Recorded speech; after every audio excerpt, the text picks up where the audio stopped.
السلام علیکم ورحمۃ اللہ وبرکاتہ۔ الحمد للہ نحمده ونستعینه ونستغفره ونعوذ باللہ من شرور انفسنا ومن سیئات اعمالنا من يهده الله فلا مضل له ومن يضلل فلا هادي له واشهد ان لا اله الا الله وحده لا شريك له وأشهد أن محمدًا عبده ورسوله أما بعد فإن خير الحديث كتاب الله وخير الهدي هدي محمد صلى الله عليه وسلم وشر الأمور محدثاتها وكل محدثة بدعة وكل بدعة ضلالة وكل ضلالة في النار أعوذ بالله من الشيطان الرجيم بسم الله الرحمن الرحيم يا أيها الذين آمنوا اتقوا الله حق تقاته ولا تموتن إلا وأنتم مسلمون يا أيها الناس اتقوا ربكم الذي خلقكم من نفس واحدة وخلق منها زوجها وبث منهما رجالا كثيرا ونساء واتقوا الله الذي تساءلون به والأرحام إن الله كان عليكم رقيبا يا أيها الذين آمنوا اتقوا الله وقولوا قولا سديدا يصلح لكم أعمالكم ويغفر لكم ذنوبكم ومن يطع الله ورسوله فقد فاز فوزا عظيما۔ ہر قسم کی تعریف اللہ رب العالمین کے لیے ہے، ہم اسی کی حمد بیان کرتے ہیں، اسی سے مدد طلب کرتے ہیں، اپنے گناہوں کی معافی بھی اسی سے مانگتے ہیں۔ ہم اپنے نفس کی برائی سے اس رب کی پناہ چاہتے ہیں، وہ پروردگار جس کو ہدایت دے اسے کوئی گمراہ نہیں کر سکتا، اور جس کو وہ گمراہ کرے پھر اسے کوئی ہدایت نہیں دے سکتا۔ میں اس بات کی گواہی دیتا ہوں کہ اللہ کے علاوہ کوئی معبود برحق نہیں، اور میں اس بات کی بھی گواہی دیتا ہوں کہ یقیناً محمد صلی اللہ علیہ وسلم اللہ کے بندے اور اس کے رسول ہیں۔ عزیزوں، سب سے بہترین کلام اللہ رب العالمین کا کلام ہے، اور بہترین طریقہ نبی علیہ السلام کا طریقہ ہے۔ اللہ تعالیٰ کے کلام سے اور نبی صلی اللہ علیہ وسلم کے طریقے سے ہمارا دین اسلام مکمل ہو چکا ہے۔ اب دین اسلام میں ہر نئی بات بدعت کہلائے گی، چاہے وہ اچھی ہو یا بری ہو، اور ہر بدعت گمراہی ہوگی، اور ہر گمراہی جہنم میں لے جانے والی ہوگی۔ اللہ رب العالمین نے فرمایا، اے اہل ایمان، اللہ رب العالمین سے ڈرو ویسے جیسے اللہ رب العالمین سے ڈرنا ہے، اور آگاہ رہو، خبردار رہو کہ جب موت آئے تو حالت اسلام میں تمہیں موت آئے۔ اور تمہارے رب نے یہ بھی کہا، اے لوگوں، اپنے رب سے ڈرو، اس رب سے جس نے تمہیں ایک مرد سے پیدا کیا، پہلے اس کے لیے اس کی بیوی کو بنایا، اور پھر ان دونوں سے بہت سے مرد عورتیں بنائی۔ اس اللہ سے ڈرو جس کے نام پر مانگتے رشتے قائم کرتے ہو، یقیناً وہ اللہ تمہارے اعمال پر نگہبان ہے۔ اور تمہارے رب نے یہ بھی کہا، اے اہل ایمان، اللہ رب العالمین سے ڈرو، اور جب بات کرو تو سیدھی سیدھی سچی سچی بات کرو، اللہ تمہارے اعمال کی اصلاح کرے گا، تمہارے گناہوں کی مغفرت کرے گا، اور جو اللہ اور اس کے رسول صلی اللہ علیہ وسلم کی اطاعت کرے وہ بڑی کامیابی کو حاصل کرنے والا ہے۔ عزیز بھائیوں، اللہ رب العالمین نے ہم انسانوں کو اس دنیا میں پیدا کیا تاکہ ہم اپنی آخرت کو تیار کر سکیں، اپنی کھوئی جنت کو دوبارہ حاصل کر سکیں، ہم اپنے آپ کو جہنم سے بچا سکیں، اپنے آپ کو قبر کے عذاب سے بچا سکیں، اللہ رب العالمین کی ناراضگی اور اس کے غیظ اور غضب سے اپنے آپ کو بچا سکے۔ اس لیے اللہ رب العالمین نے ہمیں پیدا کیا۔ اس دنیا میں ہمیں اللہ رب العالمین کی عبادت کرنی ہے، اور ایک دن ہمیں اس دنیا سے لوٹ کر جانا ہے۔ کسی بھی انسان کو یہاں ہمیشہ نہیں رہنا ہے۔ آپ بھی مرنے والے ہیں، میں بھی مرنے والا ہوں، اس کائنات کی ہر چیز کو فنا ہونا ہے، ہر چیز کو ختم ہونا ہے۔ اللہ تعالیٰ نے فرمایا کل من علیہا فان، ہر چیز فنا ہونے والی ہے، وَيَبْقَى وَجْهُ رَبِّكَ ذُو الْجَلَالِ وَالْإِكْرَامِ، اور تمہارے رب کے علاوہ کوئی باقی رہنے والا نہیں ہے۔ خوش نصیب ہے وہ لوگ جو اس دنیا میں اللہ کی اطاعت اور فرما برداری کے ساتھ زندگی گزارتے ہیں اور جب مرتے ہیں حالت اسلام میں مرتے ہیں۔ خوش نصیب ہے وہ لوگ جنہیں توحید پر موت آتی ہے، خوش نصیب ہے وہ لوگ جنہیں اللہ کی اطاعت اور فرما برداری پر موت آتی ہے، خوش نصیب ہے وہ لوگ جنہیں حالت سجدہ میں موت آتی ہے، خوش نصیب ہے وہ لوگ جنہیں قرآن مجید کی تلاوت کرتے ہوئے، صدقہ اور خیرات کرتے ہوئے، اللہ رب العالمین کا ذکر کرتے ہوئے، لا الہ الا اللہ کا کلمہ پڑھتے ہوئے ان کی جان نکلتی ہے۔ خوش نصیب ہیں وہ لوگ۔ وہیں پر کچھ بد نصیبوں کا یہ حال ہوتا ہے کہ وہ گناہوں کی زندگی میں، وہ معاصی کی زندگی میں اللہ کی نافرمانی کر رہے ہوتے ہیں کہ موت انہیں اچک لیتی ہے، وہ زکوٰۃ کا مال ہڑپ کر بیٹھے ہیں اور اس حالت میں انہیں موت آ رہی ہے، وہ اپنے بھائیوں کا مال کھا بیٹھے ہیں، اس حالت میں انہیں موت آ رہی ہے، وہ سگریٹ نوشی، شراب نوشی اور دیگر برائیوں اور فسق و فجور میں تھے، اس حالت میں انہیں موت آ رہی ہے، وہ اپنی زبان سے گندی گندی گالیاں دیتے تھے، بری بری باتیں کرتے تھے اور اس حالت میں انہیں موت آ رہی ہے۔ بڑے بد نصیب، بد خلق ہے وہ لوگ جو اپنے آپ کو جہنم کا مقدر بنا رہے ہیں۔ میرے پیارے بھائیوں، اسلام ہمیں اس بات کا حکم دیتا ہے، کہتا ہے یا ایھا الذین آمنوا اتقوا اللہ حق تقاتہ ولا تموتن الا وانتم مسلمون، اے اہل ایمان اللہ رب العالمین سے ڈرو جیسے اللہ رب العالمین سے ڈرنا ہے، آگاہ رہو، خبردار رہو کہ جب موت آئے تمہیں تو حالت اسلام میں تمہیں موت آئے۔ آج آپ مسلمان ہیں، اللہ کی اطاعت اور فرما برداری کر رہے ہیں، اپنے آپ کو گناہوں سے بچایا ہوا ہے، زنا سے بچا لیا، چوری سے بچا لیا، ڈکیتی سے بچا لیا، خیانت سے بچا لیا، لیکن اس بات کا کبھی عزم نہ کرے کہ جب موت آئے تو بھی اتنی ہی مطیع و فرما بردار رہو گے تم۔ ہو سکتا ہے اللہ تعالیٰ آگے آپ کی زندگی بدل دے، اللہ تعالیٰ آپ کے دلوں کو اسلام سے پھیر دے، آپ مرتد ہو جائے، گناہوں کی زندگی میں لت پت ہو جائے اور پھر اس حالت میں موت آئے۔ میں آپ کو کچھ مثالوں سے سمجھاؤں گا۔ عبید اللہ بن جحش ام حبیبہ رضی اللہ تعالی عنہا کے پہلے شوہر ہیں۔ ام حبیبہ کون ہے؟ ہم امہات المؤمنین میں سے، ام حبیبہ امہات المؤمنین میں سے، امہات المؤمنین کے ام حبیبہ رضی اللہ تعالی عنہا کے پہلے شوہر ہے عبید اللہ بن جحش۔ یہ اسلام قبول کرتے ہیں، نبی صلی اللہ علیہ وسلم کے ہاتھوں اسلام قبول کرتے ہیں، اور جب نبی صلی اللہ علیہ وسلم نے ہجرت کا حکم دیا، یہ اپنے گھر کو، اپنے مال کو، اپنے اہل و عیال کو، تمام چیزوں کو قربان کر کے حبشہ ہجرت بھی کر چلے جاتے ہیں، لیکن جب حبشہ پہنچتے ہیں وہاں پر عیسائی مذہب قبول کر لیتے ہیں اور پھر اسی پر ان کا انتقال ہو جاتا ہے۔ ضروری نہیں ہے کہ آج اللہ رب العالمین کی اطاعت اور فرما برداری کی زندگی تمہیں مل رہی ہے تو کل بھی وہی زندگی تمہیں ملے۔ اللہ تعالیٰ کی اطاعت اور فرما برداری یہ اللہ کی توفیق سے ملتی ہے، یہ اللہ تعالیٰ کا بڑا انعام ہوتا ہے، یہ اللہ کا بڑا فضل ہوتا ہے جو اللہ تعالیٰ اپنے نیک اور صالح بندوں کو عطا کرتا ہے۔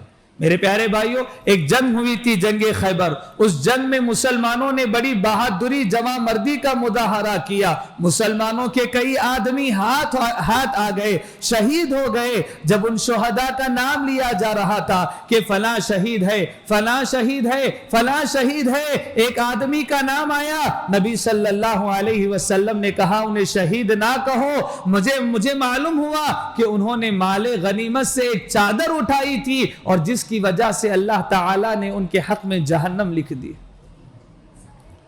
ایک چادر اٹھائی تھی، اسلام کی حالت میں تھے، اللہ تعالیٰ کی رضا خوشنودی کے لیے اپنی جان کی بازی بھی لگا دی انہوں نے، لیکن اللہ تعالیٰ نہیں چاہتا تھا کہ وہ جنتی بن جائے، اللہ تعالیٰ نے ان کے حق میں جہنم لکھ دی۔ میرے پیارے بھائیوں، ایک انسان زندگی بھر نیکی کرتا ہے، عمل صالح کرتا ہے، خیر خواہی کے کام کرتا ہے، صدقہ و خیرات کرتا ہے، اللہ رب العالمین کی رضاکاری کے لیے انتہا کوششیں کرتا ہے، جبکہ اس کے اور جنت کے درمیان ایک بالشت کا فاصلہ رہتا ہے، اللہ تعالیٰ اس کے دل کو بدل دیتا ہے، وہ کوئی ایسا گناہ کرتا ہے کہ پھر وہ جہنم میں چلا جاتا ہے۔ وہیں ایک انسان اپنے آپ کو جہنم کا مقدر بنایا، گناہ پر گناہ کیے، خطاؤں پر خطائیں کی، زنا کیا، چوری کی، ڈکیتی کی، خیانت کی، نمازیں چھوڑی، تمام برائیاں، تمام فسق و فجور اس میں تھے، لیکن جب جہنم میں اور اس میں ایک بالشت کا فاصلہ رہتا ہے، اللہ تعالیٰ اسے نیک عمل کی توفیق دیتا ہے،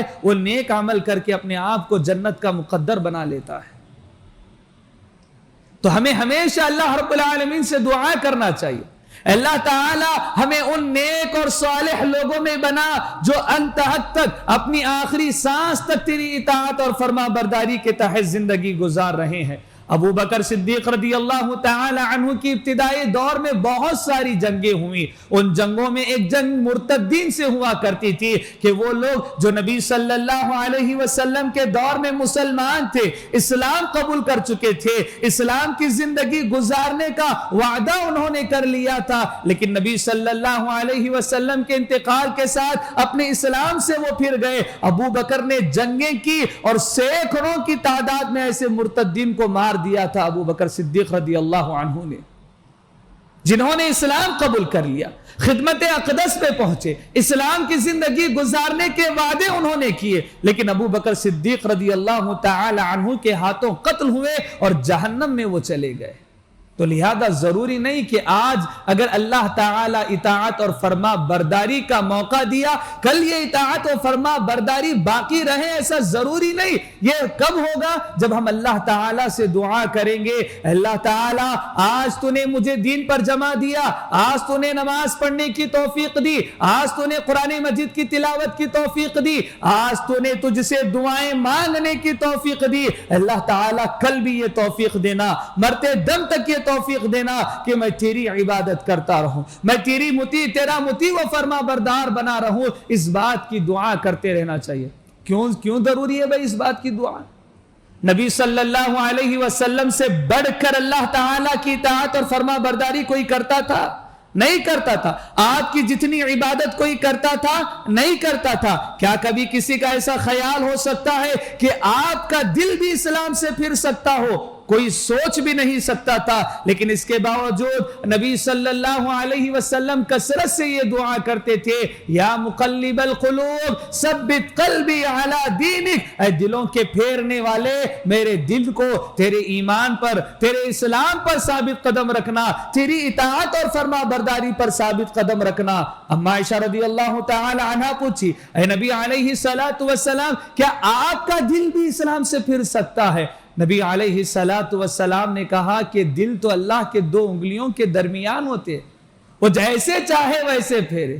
اس لیے دعا کرتی رہنی چاہیے کہ اللہ تعالی ہمارے دلوں کو اسلام پر ثابت قدم رکھ۔ کوئی انسان اپنی موت سے 2-3 لمحے پہلے کوئی ایسا لفظ بول دیتا ہے کہ جہاں وہ جنت میں جانا چاہیے تھا، اپنے کہے گئے 2 لمحے والے لفظوں کی وجہ سے وہ ہمیشگی کی جہنم میں چلا جاتا ہے۔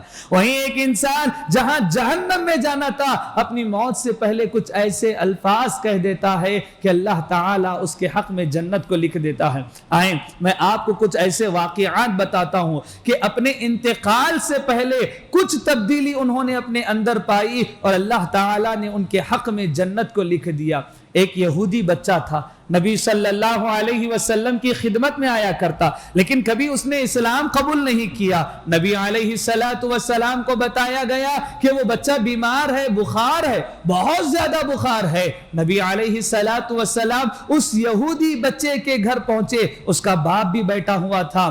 آپ نے اس کی عیادت کی اور کہا کہ بچے اسلام قبول کر لے۔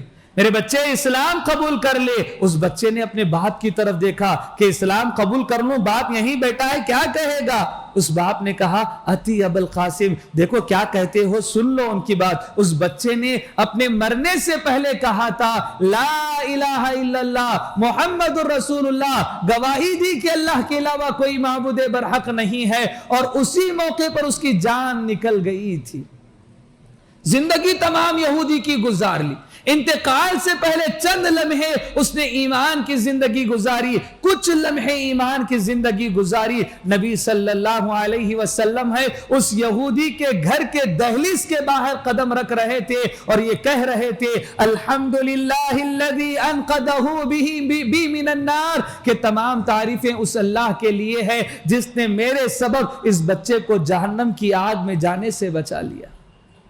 کچھ لمحے کی تبدیلی اور اس بچے کے حق میں جنت آ گئی. میرے پیارے بھائیوں, میں آپ کو ایک اور واقعہ بتاتا ہوں. جنگ احد کے موقع پر ایک ایسے آدمی میدان جنگ میں شریک ہوئے جنہوں نے اسلام قبول نہیں کیا تھا. اسلام کی باتیں تو کب کی سمجھ میں آ گئی, لیکن سودی کاروبار تھا اور دوسرے کئی مسائل تھے. ان مسائل, ان پیچیدگیوں کی وجہ سے وہ اسلام قبول کرنا نہیں چاہتے تھے, حالانکہ اسلام کو سمجھ چکے تھے.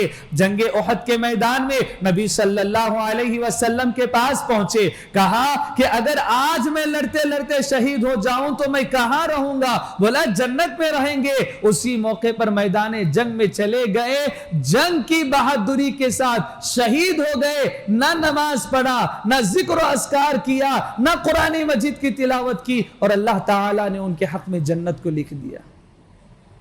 وہیں پر پچھلے واقعات میں نے بتائے کہ اسلام کی زندگی گزارنے کے بعد بھی جہنم ان کا مقدر بن گئی, اور یہاں پر انہوں نے اسلام کی کوئی زندگی نہیں گزاری, اس کے باوجود اللہ تعالیٰ نے ان کے حق میں جنت کو لکھ دیا. کیا آپ نے نہیں سنا اس انسان کے بارے میں, بنی اسرائیل کا وہ انسان جس نے 99 قتل کیے تھے, 99 قتل کیے. ایک بزرگ کے پاس پہنچا, پوچھا کیا میری مغفرت ہو سکتی ہے, کہ اللہ میرے گناہ معاف کر سکتا ہے؟ بولا نہیں, تو نے 99 قتل کیے, اللہ تعالیٰ تجھے معاف نہیں کرے گا. بولا نہیں معاف کرے گا, تو بھی مر جا.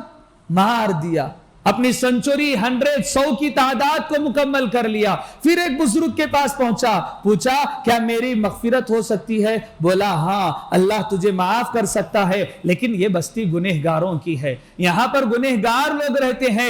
قریب میں ایک اور بستی ہے جہاں پر نیک اور صالح لوگ رہتے ہیں, تم وہاں جاؤ, ان نیک لوگوں کی صحبت میں رہنا اور نیک بن جانا. یہ انسان اس گاؤں سے ابھی نکلا تھا کہ اس کا انتقال ہو گیا, ابھی اس نیک بستی میں پہنچا نہیں, ابھی اطاعت اور فرما برداری کی وہ زندگی کی ابتدا ہوئی نہیں, شروع ہوئی نہیں, ابھی صحیح سے توبہ و استغفار ہوئی بھی نہیں. بس کوشش تھی کہ اس گاؤں پہنچوں, اللہ تعالیٰ سے معافی مانگوں اور نیک لوگوں کی صحبت میں رہ کر نیک بن جاؤں گا. لیکن اللہ تعالیٰ نے موت دی. لیکن نیک فرشتوں سے کہا, صالح روح قبض کرنے والے فرشتوں سے کہا کہ اس کی روح کو قبض کر کے لے آنا. اللہ تعالیٰ نے اس کے تمام گناہوں کو, اس کی تمام خطاؤں کو معاف کر دیا.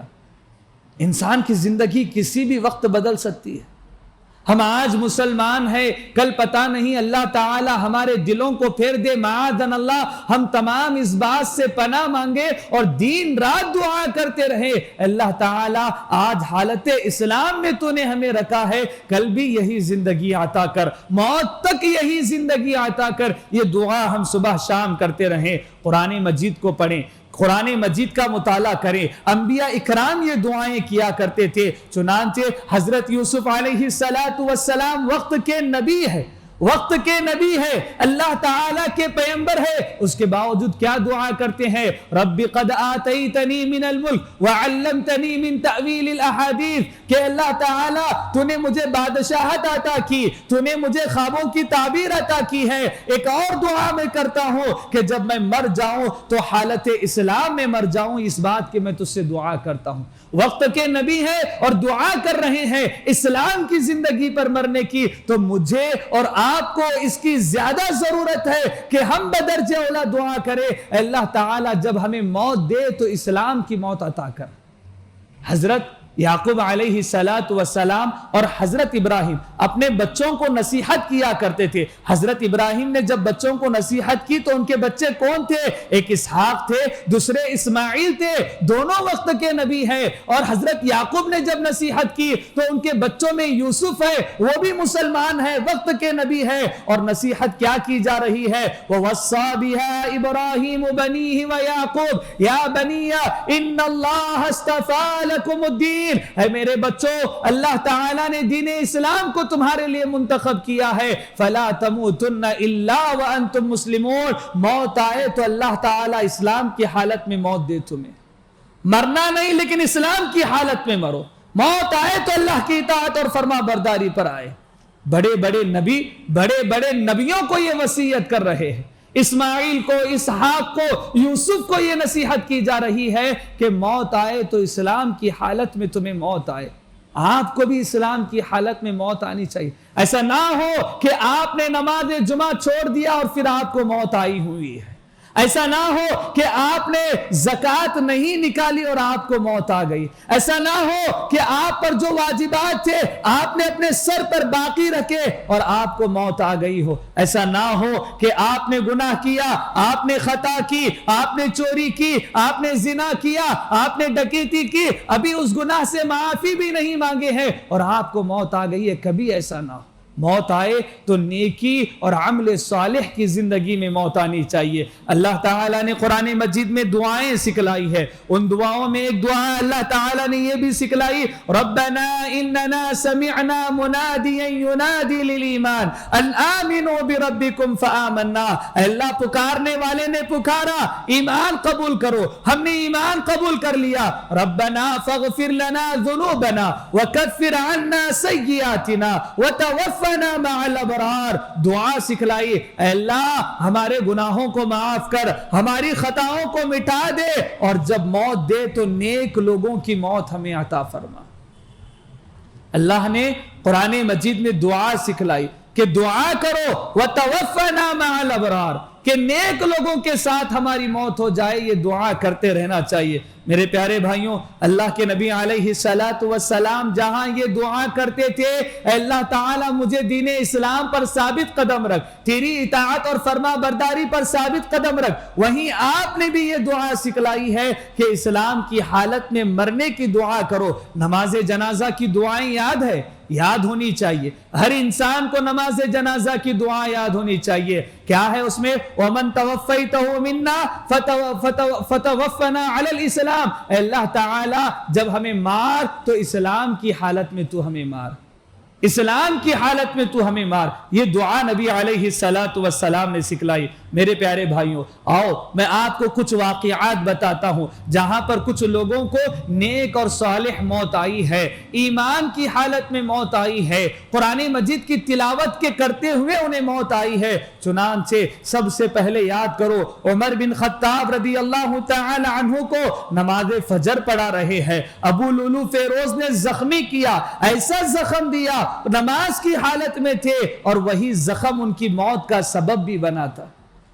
قرآن مجید کی تلاوت کر رہے، نماز کی حالت میں، ذکر و اذکار کی حالت میں، صبح کا موقع تھا اور عمر بن خطاب رضی اللہ تعالی عنہ کو اس موقع پر ایسا زخم لگا کہ اس زخم کی وجہ سے ان کی روح پرواز ہو گئی۔ عامر بن ثابت رضی اللہ رحمہ اللہ، عامر بن ثابت کون ہے؟ عبداللہ بن زبیر رضی اللہ تعالی عنہ کے پوتے ہیں۔ عامر بن ثابت دعا کرتے تھے، اللہ تعالی مجھے نیک موت عطا فرما، اللہ تعالی مجھے صالح موت عطا فرما۔ ان کے بچوں نے پوچھا، ابا یہ کیا موت ہے، یہ کون سی موت ہے جس کی تم دعا کرتے ہو؟ تو کہنے لگے، میرے بچے میری خواہش ہے کہ میں حالت سجدہ میں رہوں اور میری روح پرواز ہو جائے۔ تاریخ گواہ ہے عامر بن ثابت مغرب کی نماز پڑھ رہے تھے اور مغرب کی نماز میں سجدے کی حالت میں ان کی روح پرواز ہو گئی تھی۔ دعا کرنا چاہیے. اللہ تعالیٰ زندگی جیسے تیسے گزر رہی لیکن جب موت آئے تو ہم سے راضی رہے, ہمارے حق میں جنت لکھی ہوئی رہے, ہمیں جہنم کی آگ سے تو نے پناہ دے رکھی ہو اور ہمیں قبر کے عذاب سے تو نے بچا لیا ہو, اس حالت میں ہماری موت آئے. چنانچہ علامہ ابن تیمیہ رحمت اللہ علیہ جیل کی زندگی انہوں نے گزاری. جیل میں بیٹھے قرآن مجید سورۃ القمر کی تلاوت کر رہے ہیں. ان المتقین فی جنات و نہر, اس آیت کو مکمل پڑھ بھی لیتے ہیں. فی مقعد صدق عند ملیک مقتدر, یہ آیت کریمہ پڑھ رہے ہیں کہ ان کا انتقال ہو جاتا ہے. ان کا انتقال, قرآن مجید کی تلاوت کرتے ہوئے انتقال کر جانا. عثمان بن عفان رضی اللہ تعالی عنہ کو معلوم ہو گیا کہ آج یہ باغی لوگ مجھے شہید کر دیں گے, آج یہ باغی لوگ مجھے مار دیں گے. گھر میں قرآن مجید کو کھول بیٹھے کہ جب موت آئے تو زار و قطار رونے والا, گریہ و زاری کرنے والا, اپنی جان کی بھیک مانگنے والا, اپنے اہل و عیال کو دیکھ کر آنسو بہانے والا, ان کو تنہا چھوڑ کر جانے والا, ایسی حالت میں موت نہ آئے, مجھے نیکی کرتے ہوئے موت آئے. قرآن مجید کی تلاوت کرتے رہے. سورۃ البقرہ انہوں نے شروع کی, قریباً ایک پارے کی تلاوت کی. جب تھے صبغۃ اللہ ومن احسن من اللہ صبغہ, اس موقع پر باغیوں نے آ کر ان کا سر تن سے جدا کر دیا تھا. قرآن مجید کے تلاوت کرتے ہوئے انہیں موت آئی تھی. اس موقع پر میں علامہ احسان الہی ظہیر رحمت اللہ علیہ کو کیسے بھول سکتا ہوں. بیان دے رہے ہیں, کچھ بدماشوں نے, کچھ دہشت گردوں نے ان کے اسٹیج کے نیچے بم لگا دیا تھا اور وہ بم سبب بنا ان کے انتقال ہو جانے کا. اللہ کا ذکر بلند کر رہے ہیں, کلمے کی صدائیں بلند کر رہے ہیں, لوگوں کو دین اور اسلام کی باتیں وہ سمجھا رہے تھے. بم کا دھماکہ ہوا اور پھر انتقال ہو گیا. وہی سبب بنا ان کے شہید ہونے کا, ان کے انتقال ہو جانے کا. میرے پیارے بھائیوں, ایسی موت کی تمنا کرے, دعا کریں کہ اللہ تعالیٰ کچھ نیکی کرتے ہوئے, کچھ عمل صالح کرتے ہوئے, کچھ صدقہ اور خیرات کرتے ہوئے, کچھ لوگوں کو مسکراتے دیکھتے ہوئے ہماری روح قبض ہو جائے, کیونکہ مسکرا کر دیکھنا بھی تو نیکی ہے. میرے پیارے بھائیوں, اللہ رب العالمین نے قرآن مجید میں جا بجا مقامات پر نیکیوں کے کرنے کا حکم دیا ہے, اور پھر نبی علیہ الصلوۃ والسلام نے کہا کہ جب اللہ تعالیٰ کو کسی بندے کے ساتھ بھلائی کرنی ہوتی ہے, اللہ تعالیٰ اس کو کسی نیکی کا حکم دیتا ہے, اور جب وہ نیکی کر رہا ہوتا ہے اللہ تعالیٰ اس کی روح کو قبض کر لیتا ہے. اللہ اس کی روح کو قبض کر لیتا ہے. اللہ تعالیٰ کو بھلائی کرنا تھا اس کے ساتھ, اس لیے نیکی کا حکم دیا. نیکی کر رہا تو اللہ تعالیٰ نے روح کو قبض کر لیا. ابھی 1 ماہ پہلے کی بات ہے, استاد محترم, میرے استاد محترم عبد الباسط ریاضی حفظہ اللہ کا انتقال ہوا, رحمہ اللہ کا انتقال ہوا, جو کہ اس امیر متحدہ آندھرا پردیش کے امیر بھی رہ چکے ہیں. جب ان کا انتقال ہوا, ہمارے استاد محترم عبد الباری مدنی نے ان کا آخری دن اس پر ایک مضمون لکھا تھا. مضمون انہوں نے لکھا کہ یہ اپنے گھر سے نہا دھو کر تیار ہوئے, سب سے پہلے مسجد میں پہنچے, قریباً 11 بجے مسجد میں پہنچ چکے تھے, جبکہ ابھی جمعہ کے شروع ہونے میں بہت دیر تھی. ذکر و اذکار کرتے رہے, قرآن مجید کی تلاوت کرتے رہے, جو سنتیں, جو نوافل انہیں پڑھنی تھی وہ پڑھ لیے. نماز جمعہ کے بعد خطیب صاحب کے ساتھ بیٹھ کر موضوع پر گفتگو کرتے رہے کہ تمہارا یہ موضوع تھا, یہ بھی بڑے عالم دین ہے, اس میں یہ اور یہ بہترین باتیں ہو سکتی ہے. جب مسجد سے نکلے تو کچھ غریبوں کے درمیان پیسے دیتے ہوئے نکلے, اور جب مسجد کے دہلیز کے باہر قدم رکھے ایک ہلکی سی چوٹ کے ساتھ گرے, گھر پہنچے تو وہیں انتقال ہو گیا. نماز عصر سے پہلے انتقال ہو گیا. نماز جمعہ میں اتنی ساری نیکیاں انہوں نے کر لی اور نماز عصر سے پہلے انتقال ہوا. جب اللہ بھلائی کا ارادہ کرتا ہے, آپ کو نیک عمل کی توفیق دیتا ہے, اور جب آپ نیک عمل کر رہے ہوتے ہیں اللہ آپ کی روح کو قبض کر لیتا ہے. فَهُوَ فِي عِيشَةٍ رَاضِيَةٍ, یہی ہے کہ اب عیش اور عشرت کی زندگی گزار لو. میرے پیارے بھائیوں، آؤ میں آپ کو کچھ باتیں بتاتا ہوں کہ آپ کی اچھی موت کیسے ہو سکتی ہے۔ جب موت آئے تو زبان پر کلمہ لا الہ الا اللہ جاری ہو، یہ نیک اور صالح موت کا ایک اشارہ ہے کہ نبی علیہ السلام نے کہا من آخر کلامہ لا الہ الا اللہ، اور کما قال علیہ السلام کہ جس کی آخری بات لا الہ الا اللہ ہو وہ انسان جنت میں داخل ہو جائے گا۔ لیکن لا الہ الا اللہ کے لیے بھی توفیق ملنی چاہیے، زندگی ویسی گزرنی چاہیے، اللہ تعالیٰ کی رحمت ہونی چاہیے، تب نہ زبان سے لا الہ الا اللہ نکلے گا۔ ورنہ نبی علیہ السلام کبھی یہ نہ کہتے کہ اپنے مرنے والوں کے پاس بیٹھ جاؤ، لقنوا موتاکم کلمۃ لا الہ الا اللہ، اور انہیں لا الہ الا اللہ اس کلمے کی تلقین کرو۔ کیوں تلقین کی بات ہے؟ سب کو بتایا جا رہا ہے کہ مرنے سے پہلے لا الہ الا اللہ کہو، لیکن توفیق اللہ رب العالمین ہی دے گا اس کلمے کو کہنے کی، اس کلمے کو کہنے کی توفیق اللہ تعالی ہی دے گا۔ ابن الجوزی رحمت اللہ علیہ کہتے ہیں میں نے کئی لوگوں کو دیکھا جنہوں نے اللہ کی اطاعت اور فرما برداری میں زندگی گزاری، نیک اور صالح زندگی گزاری، نمازیں، قرآن مجید کی تلاوت، روزے، یہ تمام خیر کے کام ان کے اندر موجود تھے، لیکن زندگی کے آخری لمحات میں اللہ نے انہیں بیماری میں مبتلا کر دیا، اور جب انتقال ہونے والا تھا اپنے انتقال سے پہلے وہ کہتے تھے میرے رب نے مجھ پر ظلم کیا ہے، ایسی بیماری اللہ نے دی، اللہ نے میرے ساتھ ایسا کیا، اللہ نے میرے ساتھ ایسا کیا، اور ان کے یہی خیالات تھے اور ان کا انتقال ہو گیا، یہی باتیں تھی، ان کا انتقال ہو گیا۔ میرے پیارے بھائیوں، سعودی عرب میں ایک مرتبہ ایک حادثہ ہوا، اور اس حادثے کو سعودی عرب کے ایک مضمون نگار نے اپنے مضمون میں لکھا بھی کہ 3 دوست ایک بڑی کار میں تیز رفتار سواری کے ساتھ جا رہے تھے کہ کار کا حادثہ ہو گیا، 2 لوگ تو اسی موقع پر چلے گئے، ایک انسان جان کنی کے عالم میں تھا کہ ابھی موت آئی نہیں تھی، کچھ لوگ جمع ہوئے، ایک انسان نے کہا لا الہ الا اللہ کہو، لا الہ الا اللہ کہو، لیکن وہ کہتا تھا انا فی سقر، انا فی سقر، انا فی سقر، میں تو جہنم میں ہوں، میں تو جہنم میں ہوں، میں تو جہنم میں ہوں، وہ یہی کہہ رہا تھا اور اس کا انتقال ہو گیا۔ ابن الجوزی رحمت اللہ علیہ نے ایک اور واقعہ نقل فرمایا ہے، ایک بہت بڑا تاجر انسان تھا، جب اس کی موت کا وقت آیا تو اسے اس کے مال کی فکر ستانے لگی کہ میرے مرنے کے بعد میرے مال کا زیادہ حقدار کون بنے، کس کو کتنا مال ملنا چاہیے، وہ اسی فکر میں تھا۔ لوگ کہتے تھے کہ دیکھو حالت خراب ہوتی جا رہی ہے، جہاں کنی کا عالم ہے، اب لا الہ الا اللہ کہہ دو، لیکن وہ اپنی جائیداد کے مسئلے میں پھنسا ہوا تھا، اور اسی جائیداد کے مسئلے میں بات کرتے کرتے انتقال کر گیا، اسی مسئلے میں لا الہ الا اللہ کی توفیق بھی نہیں ملی۔ یاد رکھو آپ جس حالت میں انتقال کرتے ہیں اللہ تعالیٰ اسی حالت میں آپ کو اٹھاتا ہے۔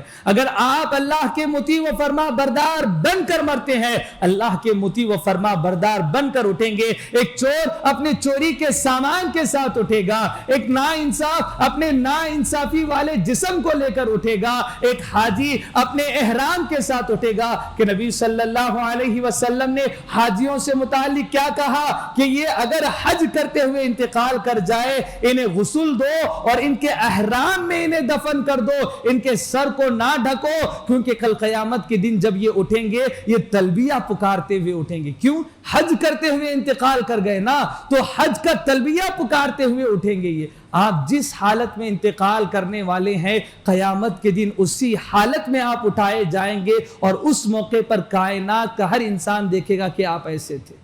تو لہذا ہر انسان دعا کرے اے اللہ تعالی مجھے اسلام کی موت عطا فرما، خیر کی موت عطا فرما۔ اللہ تعالی سے دعا ہے کہ اللہ تعالی ہمیں دنیا میں اس کی اطاعت اور فرما برداری کرنے کی توفیق عطا فرمائے، اعمال صالحہ کرنے کی توفیق عطا فرمائے، خیر کے کاموں میں بڑھ چڑھ کر حصہ لینے کی توفیق عطا فرمائے، اور پھر انہی نیکیوں کے ساتھ، انہی عمل صالح کے ساتھ، انہی خیر کے کاموں کے ساتھ ہماری موت بھی آ جائے۔ جب موت آئے تو نیکی کرتے ہوئے موت آئے، جب موت آئے تو زبان پر لا الہ الا اللہ کا کلمہ جاری ہو جائے، جب موت آئے تو اللہ تعالیٰ کے حسن ظن کے ساتھ ہمیں موت آئے۔ اقول قولی ھذا استغفر اللہ لی ولکم ولسائر المسلمین، آمین۔